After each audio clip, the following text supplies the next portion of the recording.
Picture this. Mom hands the baby to dad. Baby was completely fine 2 seconds ago.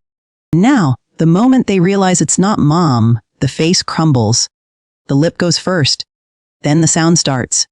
Dad is standing there, holding his own child, watching them reach back for someone else.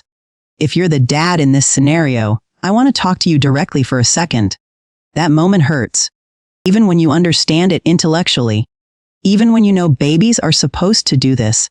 It still lands in a place that's hard to explain. And if you're the mom, the one who can't hand the baby off for 10 minutes without chaos, you know that being the favorite is exhausting in a way nobody really prepares you for. So, this video is for both of you. Because what's actually happening here is not what most people think. Let's go back before your baby was even born. Around the 3rd trimester, something remarkable happens. Your baby begins to hear. Not perfectly. The sounds are muffled, filtered through fluid and tissue. But they're consistent. The most consistent sound in that entire environment is one voice. The voice attached to the body they live inside. Research published in the journal Psychological Science found that newborns not only recognize their mother's voice at birth, they actively prefer it. When played recordings of their mother's voice versus a stranger's voice, newborns changed their sucking patterns to hear more of mom. They were making choices. 3 days old and already making choices. That preference didn't start at birth. It was built over months of listening in the dark. So when your baby reaches back for mom, they're not making a judgment about dad. They're reaching for the most familiar thing they've ever known. That's not rejection. That's just seniority. And then there's smell. This one doesn't get talked about enough. Babies are extraordinarily sensitive to scent, far more than adults. A breastfeeding mother carries a scent that is uniquely, powerfully associated with food, warmth, and comfort. Studies have shown that newborns can identify their mother's breast milk by smell alone, turning their heads toward a pad soaked in it, over a pad soaked in another mother's milk. Every single time. They know. So the preference for mom, in the early months, isn't about love in the way we think about love. It's about sensory recognition. Mom is the smell they know. The voice they know. The heartbeat they know. The way she moves when she walks, which they memorized from the inside. Dad is someone they are still learning. And learning takes time. Now here's where the science gets genuinely interesting. Attachment researchers distinguish between what they call the primary attachment figure and secondary attachment figures. The primary figure is usually, not always, but usually whoever spends the most continuous time with the baby in the early months. That person becomes the safe base. The one the baby reaches for when they're frightened or overwhelmed. But the secondary attachment figure, in most families, the dad, is building something equally real. It just looks different. Research by Michael Lamb, one of the leading psychologists in father-infant attachment, found that babies as young as 7 months showed strong, clear attachment behaviors toward their fathers. Not weaker than mom. Different from mom.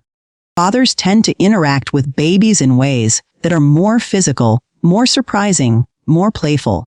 And babies need that too. The rough and tumble play, the unexpected lifts, the slightly louder voice. These aren't lesser versions of connection. They're building a completely different, but equally essential set of neural pathways. There's also something else worth knowing. The preference shifts. It almost always shifts. Around 12 to 18 months, many babies go through a strong dad preference phase. It's so common it has its own name in developmental literature, the daddy phase. And the moms who spent the first year being completely unable to leave the room suddenly find themselves mildly, secretly, maybe slightly relieved to not be the only option anymore. And dads who spent months feeling like the backup parent, at their moment, the baby who cried every time you held them is now following you to the bathroom and screaming if you close the door. That is coming. For the dads watching this who are in the hard part right now, here are the things that actually matter. Consistency is more important than duration. You don't need to be there every hour. You need to be the person who always shows up for bath time, or always does the morning feed, or always reads the book before bed. Predictable routines with you build your baby's trust in you faster than anything else. Your voice matters more than you think. Talk to your baby constantly when you're with them. Not because they understand the words yet, but because your voice is information their brain is actively filing away. The more they hear it paired with warmth and safety, the more your voice becomes a source of calm. That's a process, not a switch. Skin-to-skin contact is not just for moms. Research on paternal skin-to-skin, particularly in the early weeks, shows similar regulatory effects to what we see with mothers. Heartbeat synchrony, temperature regulation, cortisol reduction. Your body can do those things too. It just needs the contact to do it. And finally, don't disappear when it's hard. This is the one that matters most. When a baby cries every time dad holds them, the instinct is to hand them back, to avoid the rejection, to protect yourself from the feeling of not being enough.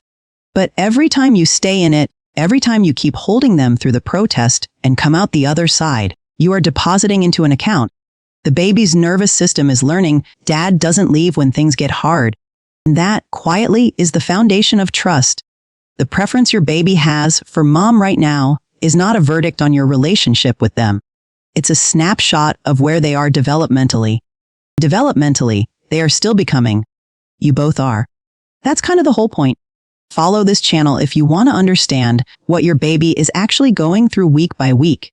We break down the science in a way that's actually useful for real families going through real things.